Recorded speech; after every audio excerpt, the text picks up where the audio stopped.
Matt back here. Smith brung it tonight. Edey had another solid night, but I thought one of the biggest things that happened all night was Kaufman and Gillis put some serious body on Indiana. Yeah. It almost looked like it frustrated him. Did you see that same thing? Yeah, we just wanted to be physical. We thought that, we didn't have physical box outs at their place a couple times. And then, if you let, they're so long, you let Renew and Ware, with their length. So we just wanted to be physical on box outs. I thought Trey, the start of the second half, really asserted himself. Then I thought Mason, those 2 threes, even though he hit 3, those 2 threes he hit back to back really separated in the game. But we just wanted to be physical with hopefully not fouling and not let him get deep, whether that was a rebound or a post up. Did you see that frustration with him? I did When not. you guys made your mind? Good answer. Yeah, I did not. I'm looking at our guys. So. Matt, why was the middle so open for Braden? Was that something with your actions or? Right. Well, they were trying to keep him off his right hand, and so when you go up and you keep somebody off their right hand and you're trying to open up space there, we had to flip it and twist the screen and then set it to his left, and then if he wanted to snake it and get back to his right hand, or just play off his left hand, so it just kind of opened up more space. But Arizona did the same thing and tried to keep him off his right hand after he got established. So a couple other people have done that, and he still had success. So that's what they were trying to do. But we were trying to do the same thing with Trey Galloway. So that's where you saw a lot of those snakes, because we were trying to keep him off his right hand. Coach, talk about that decision right there at the end of the first half to insert William Berg out of that blob play. Can you talk about that for a second? Yeah. Well, when we put him on the ball? Yeah. Yeah. We didn't want, on a lob to take Zach away from it. So if we put Zach on there, then have a 4, we can put him on there at 7-2, and then Zach can be there also at 7-4 by the rim. And so that was why. Coach, can I get your perspective on Zach's 3? Zach what? Zach's 3, your perspective? Yeah, I didn't know what they did that without my knowledge. So. He missed it so bad it went in. Your shrug was priceless. There you go. You look like Michael Jordan. There you go.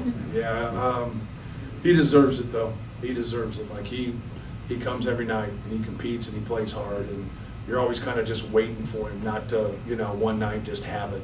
But even though he didn't shoot a great percentage again, I think a lot of that had to do with Khalil Ware's size and his length. Zach's a competitor, man. He plays hard every night. Just being able to win and kind of build leads early in games without making the sort of volume of threes you've Right. kind of become accustomed to making. Correct. How are you kind of playing through, not that kind of element of your offense? Yeah, I think our body language wasn't great when I didn't think our body language was great when we missed some shots there. You just got to be able to push through it.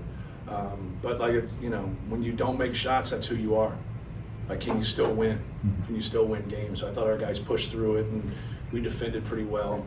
We obviously rebounded well, and we didn't turn the ball over. So once again, it kind of, to us, when we have 9 turnovers, even though we struggle, and 8 for 21 is not awful, but at one time we didn't shoot well during the game. So I thought that was a great sign. But yeah, I think we had a couple guys out there that bothered them. You know what I mean? When you deal with skilled guys, trying to get them to not play through their offense is hard.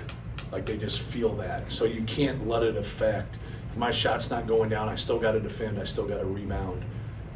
Because if you don't, then why should you play? You know what I mean? If you can't make a shot and you can't guard somebody, you can't rebound, why should you play? So that's always what we're trying to get ahead of, to let them know that, you can always defend, you can always rebound, you can always take care of the ball. You're not always going to make your shots. George. Is that George back here? Sam, go ahead. Is that you? Yeah. That number you gave me after the last game? I called it 3 times in a row and it didn't work. I haven't seen you since, so I saw you, so I'm telling you. I didn't want you to think that, I was a buffoon and I just dogged you.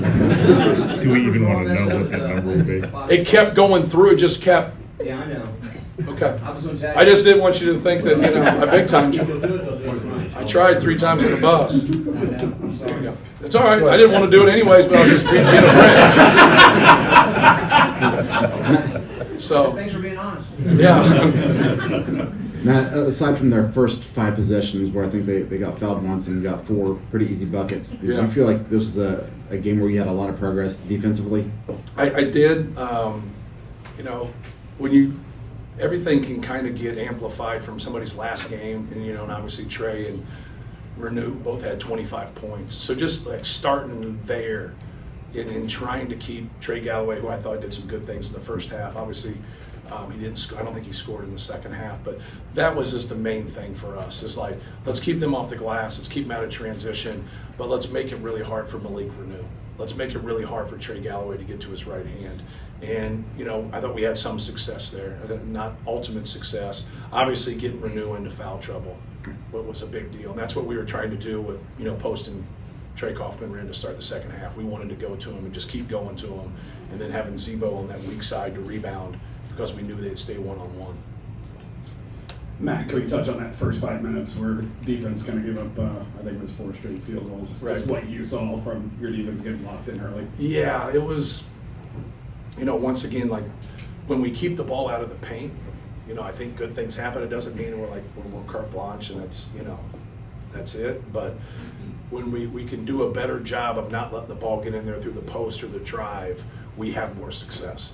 And so that's what we wanted to do a better job after they did that. Is like, they didn't make a 3 in the first half. Out of their 4 threes, obviously Ware hit the 1, and then CJ Gunn hit the other 3. But we did not want them to get, even though they don't shoot a lot of them, we didn't want that to be a part of it. We didn't want the offensive rebounding. But keeping the ball out of the paint is what we had to do a better job of. Because when we saw the numbers at halftime, that was huge. After that moment, I thought we did a much better job. Right. I don't think Miles had played since Michigan. Obviously, he's one of the quote-unquote victims of your depth. Yes. But why was this a night for him to kind of get in there early? Yeah. We had struggled shooting the ball in the first half. I just thought like getting him in there and, he's gotten in there, he's, had a short memory and just taking his shots. I thought that 3 that he hit was a big shot for us. So it's hard, man. It's a hard deal when you get in that position when your number does get called to go out there, but I thought he did great. Hey, Matt, talk about the significance of this series. Obviously, you grew up with IU Purdue. How special is it this season to get these 2 wins in this season for Zach and these guys that have played so hard?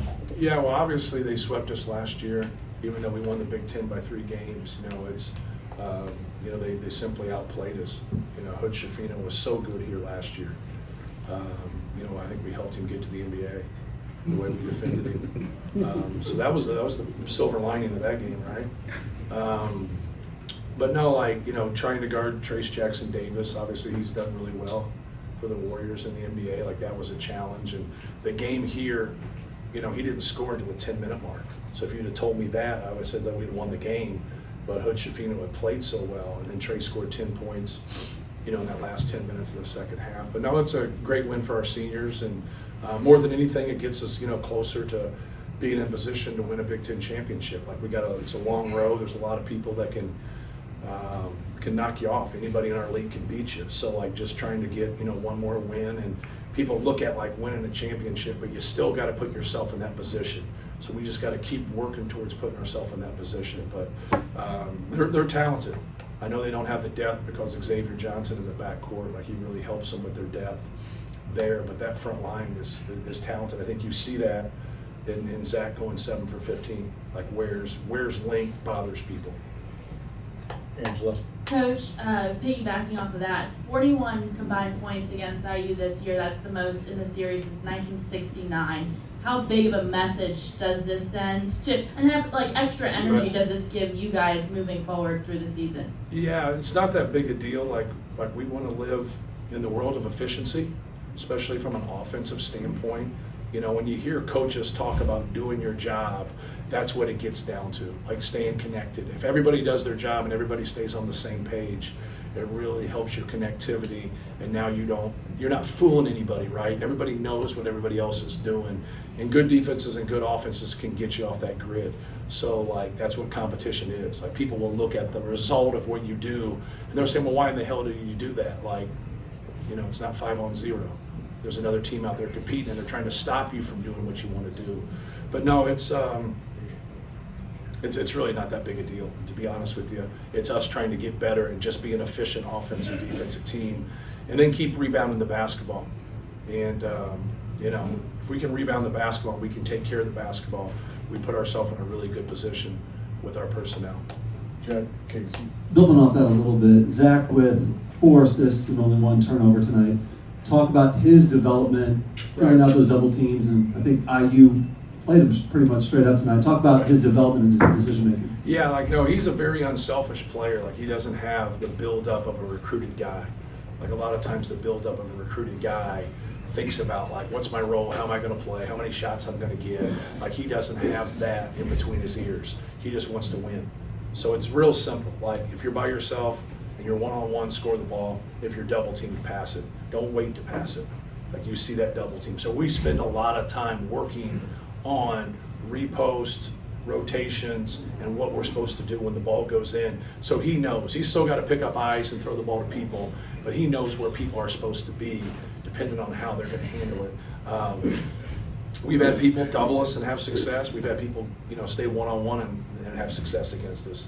Obviously, he's had a lot of personal success, so it's not over the top, but there's not been one way that just foils us at all. Now, we've had games in the NCAA tournament where one-on-ones beat us just because of decision making, whatever. So it's not been perfect, but the thing that he's always done is he's always went back to the well and watched and learned and just kept building good positive habits. And a lot of times guys with size and coaches don't like throwing it to them because they're not very good decision makers. Well, you got to work with them. You got to work with them on their passing just like you would work in ball screen passing.